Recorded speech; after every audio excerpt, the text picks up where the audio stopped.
আসসালামু আলাইকুম। আপনাদের সবাইকে কৃতজ্ঞতা, ভালোবাসা, শ্রদ্ধা জানাচ্ছি ছাত্র যুব জনতার রাজনৈতিক মেলবন্ধন নতুন ধারা বাংলাদেশ এনডিবির পক্ষ থেকে। হামলা হয়েছে।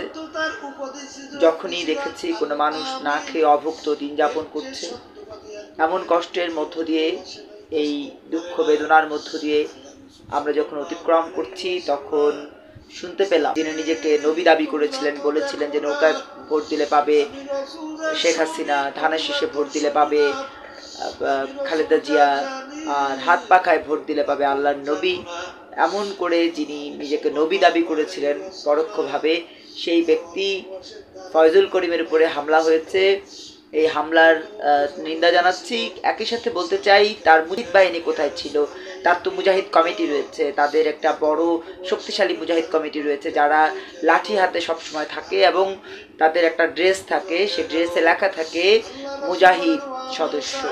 সেই মুজাহিদ সদস্যরা কোথায় ছিল যখন তার উপরে হামলা হয়েছে? এবং যখন তাকে দেখা যাচ্ছে মিডিয়াতে, যে গণমাধ্যমে দেখানো হচ্ছে যে তার উপরে হামলা হয়েছে, তখনও তার সাথে প্রচুর তার সমর্থকেরা কিন্তু ছিল। তাহলে এই সমর্থকদেরকে আঘাত না করে কেন সরাসরি পীরের উপরে হামলা করেছে, বা চরমনায় শায়েখের উপরে হামলা করেছে?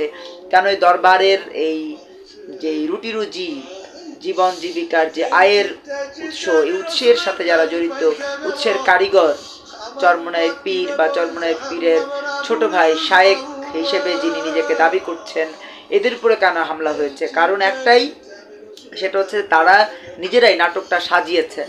এই সাজানো নাটকের আমার কাছে মনে হচ্ছে যে তদন্ত প্রয়োজন, যে রহস্য উন্মোচন করা, যে এই মাঝামাঝি সময় এসে সারাদিন তিনি বিভিন্ন জায়গায় ঘুরে গিয়েছেন, শেষ সময় এসে তার উপরে কেন হামলা হয়েছে সেটি কিন্তু জানা প্রয়োজন।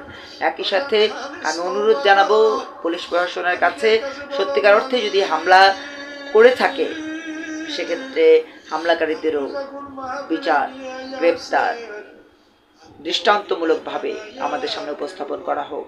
আর যদি এটি সত্যিকার অর্থেই, অনেকেই আশঙ্কা করছেন যে নিজেদের উপরে নিজেরা হামলা নাটক সাজিয়ে এই এমন ঘটনা হয়েছে, যদি সেটি হয়ে থাকে সেটিরও দৃষ্টান্তমূলক বিচার আমরা দাবি করছি।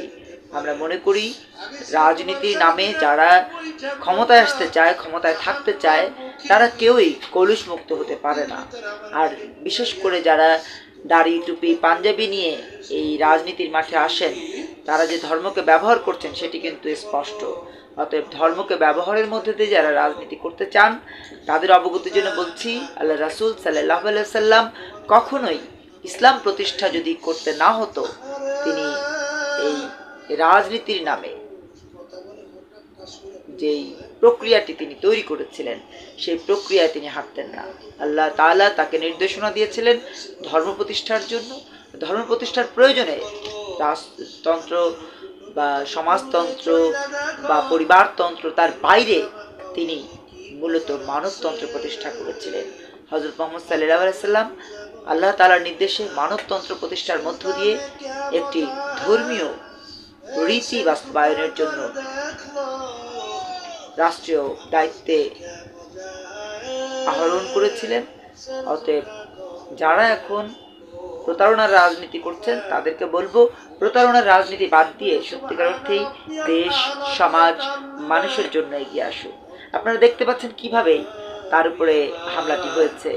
তাকে আঘাত করা হয়নি, তাকে কোনোভাবে এমনভাবে হত্যার উদ্দেশ্যে হামলা করা হয়নি, তাকে একটি ঘুষি দেওয়া হয়েছে। তো ঘুষি যে দেওয়া হলো, এত তার জনসমর্থন, এত তার সমর্থক, শুভানুধ্যায়ী লাখ লাখ নেতাকর্মী তার সাথে থাকে, অথচ এতটুকু জায়গায় এতটুকু ঠুনকো হামলা, এটি আমার কাছে, সাধারণ মানুষের কাছেও মনে হচ্ছে একটু কোথায় যেন একটু সমস্যা রয়েছে। আমি সবাইকে অনুরোধ জানাবো, সংশ্লিষ্ট যারা রয়েছে তাদের কাছে অনুরোধ জানাবো, দয়া করে এটির সুষ্ঠু তদন্ত করা হোক, যদি জড়িত থাকে তার গ্রেপ্তার করা হোক, বিচার করা হোক। আসসালামু আলাইকুম। বিজয় বাংলাদেশ, বিজয় নতুন ধারা, নতুন ধারার অঙ্গীকার, দুর্নীতি